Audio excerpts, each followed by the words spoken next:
All right, everybody, I am back. It's good to be back. And I want to give you something kind of interesting. And so it is interesting because late last week, I actually did my first little poll here on the Aaron Torres podcast YouTube page.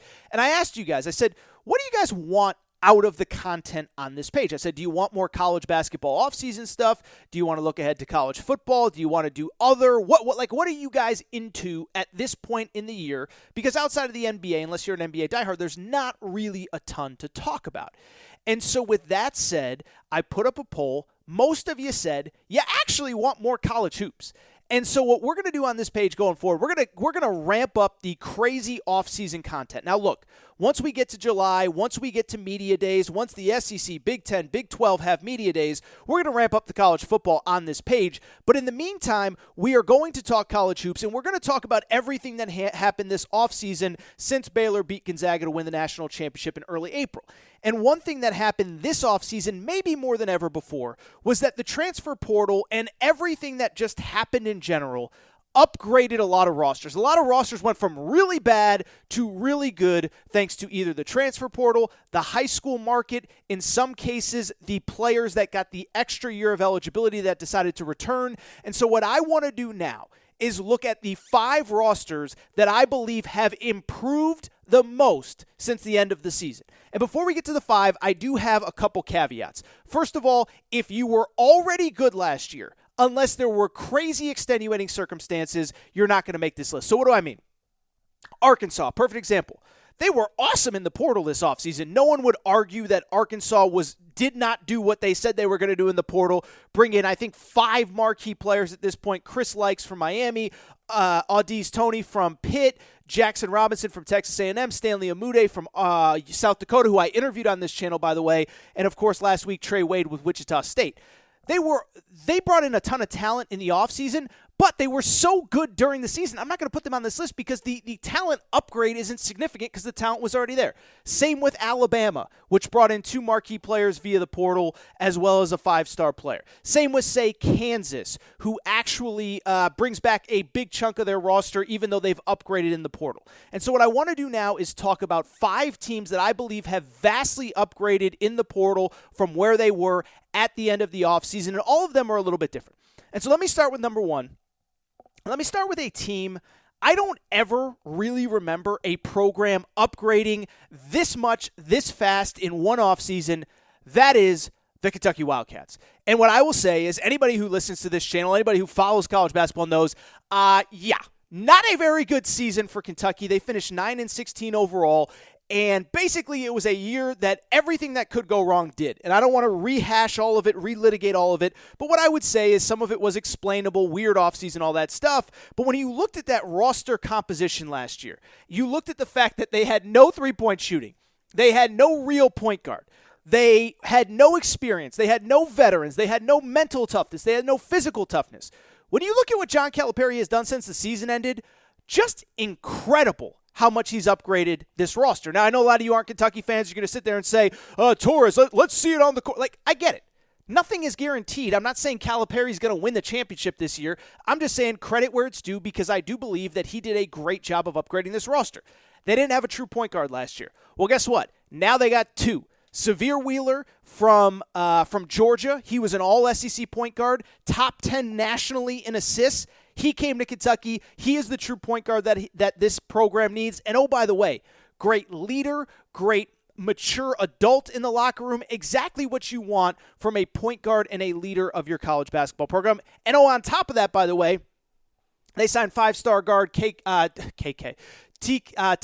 Washington. KK Robinson plays at Arkansas.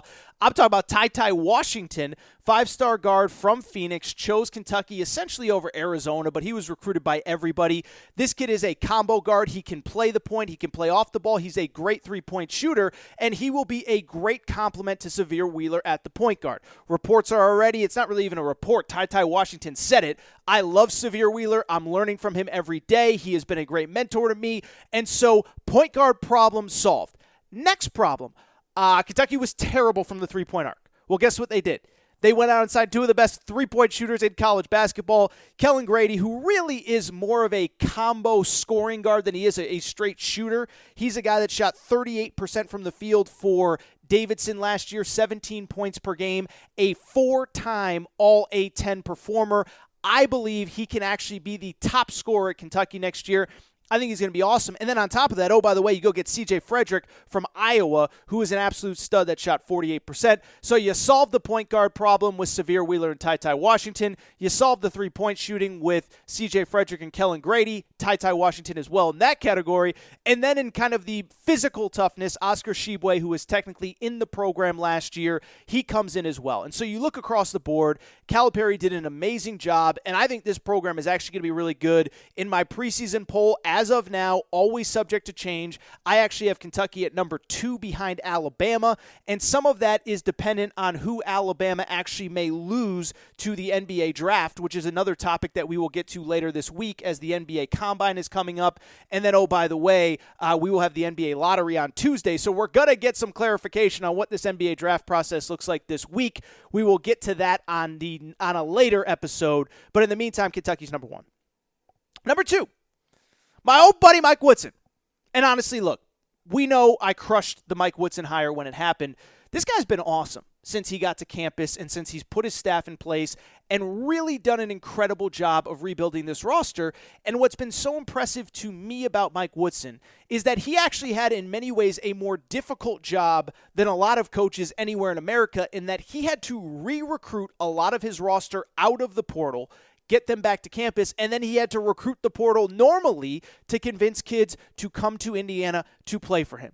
In terms of re-recruiting his roster, first of all, this kid wasn't technically in the portal, but Trace Jackson Davis, Indiana's best player, leading rebounder, leading scorer last year, Mike Woodson convinced him to come back. I don't think anybody thought when the season ended this kid was coming back. Mike Woodson does it.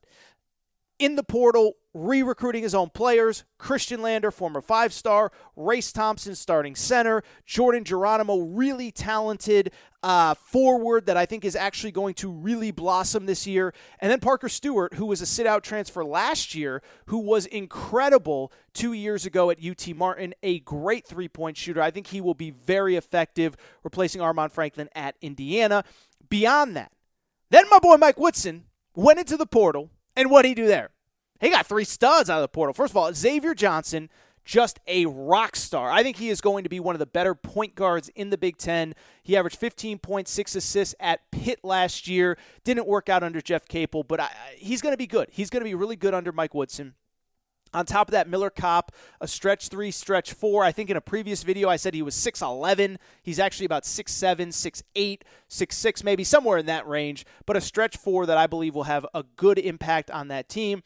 And then Michael Durr, a 7-foot monster down low from South Florida who committed to Virginia Tech before ending up in Indiana. On top of that, Mike Woodson wasn't done.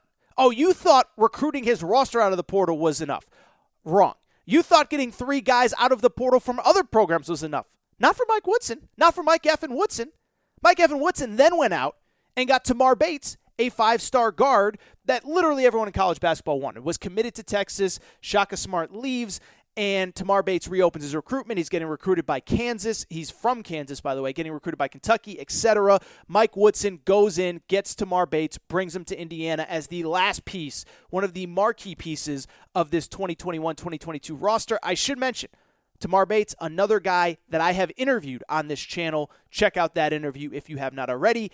After those 2, let's wrap up with the last 3. The next one was a team that was actually good, but they went through so much turmoil offseason that I had to put them on this list. That is the University of Texas.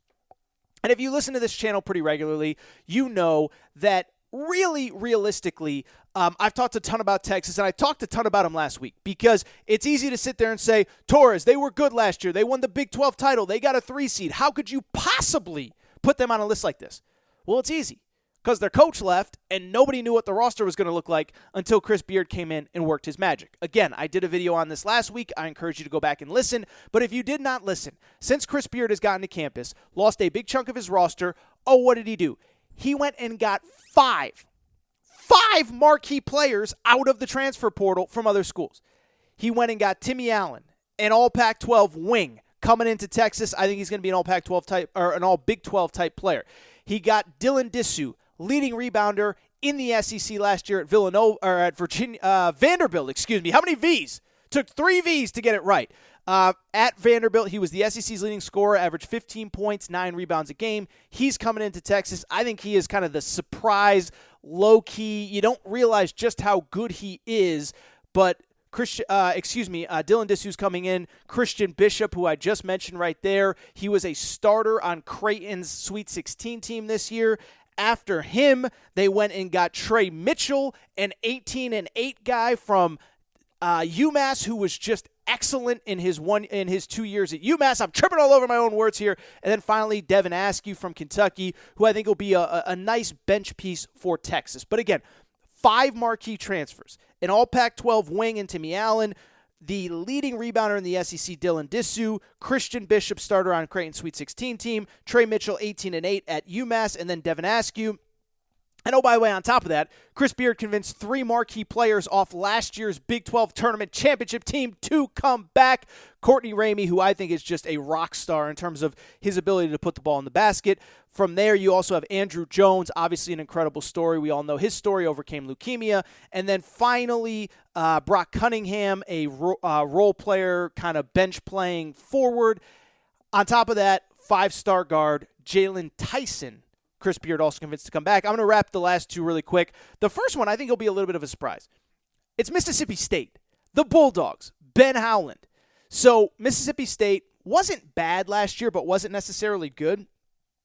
They went out and destroyed the transfer portal, and I think they did it in a smart way. They targeted players that they knew they could get with ties either to the school or to the state. And then from there, once they had early success, they were able to get other guys. So a little bit of backstory. First of all, the marquee name to know in Mississippi State's transfer portal success, Garrison Brooks, forward, North Carolina. He was all ACC first team 2 years ago in 2019-2020, averaged 17 points and 9 rebounds per game. His father is actually on the staff at Mississippi State, so probably not too hard of a recruitment there. Then they went out and got DJ Jeffries, who averaged right around 10 points per game at Memphis as a freshman 2 years ago.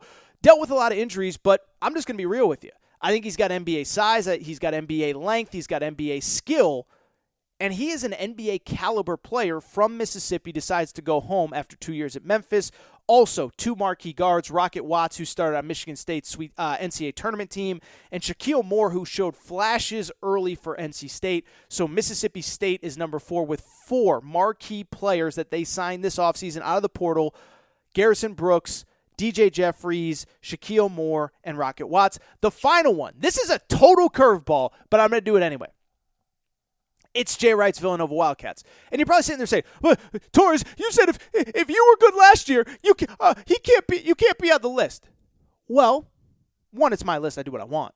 But 2, Villanova's different because when you looked at their roster coming out of last season, they had some major holes, as good as they were, and they got plugged, ironically, by players who are already in the program. And so let me explain. Everybody gets an extra year of NCAA eligibility because of the NCAA. And Villanova, probably more than any school in America, took advantage of that extra year of eligibility. Colin Gillespie, who was their starting point guard, averaged 14 points, 5 assists per game. He gets hurt right before the season ends, like literally the last week of the regular season, decides, you know what, it didn't go the way I wanted, it didn't end the way I wanted, I'm coming back. Jermaine Samuel's their 3rd leading scorer, 12 points per game. He comes back. Actually, he was their 4th leading scorer, but who's counting? Those 2 guys both would have left under normal circumstances. Their eligibility would have been out after 4 years. Except the NCAA granted them extra eligibility. Villanova gets both of them back, and all of a sudden, Villanova is back in the top 5 because of the work they've done after the season with both Colin Gillespie and Jermaine Samuels coming back. So shout out to the 5 teams that I have that most improved their roster since the day the season ended. We have Kentucky. We have Indiana. We have Texas. We have Mississippi State. We have Villanova. I should say a couple others that come to mind. Auburn is definitely one that has significantly upgraded its roster since the season ended. Oregon, to the credit of Dana Altman, he is a transfer portal guru. always gets talent out of the portal. Quincy Guerriere, Davion Harmon, but they also had some good players coming back. So there's some other ones. Memphis, by the way, they lost some players but added some players. But the 5 to me, Kentucky, Indiana, Texas, Mississippi State, and Villanova. If you like this video, do me a quick favor. Just hit that subscribe button really quick. Do yourself a favor. Do me a favor. I sound like DJ Khaled. All I do is win, win, win. But hit that subscribe button. We're going to talk college hoops, obviously a little college football as we get closer to the season. But hit that subscribe button. And if you like this video, make sure to find me on Twitter at Aaron_Torres on Twitter and at Aaron Torres Pod on Instagram. I'll be back, people.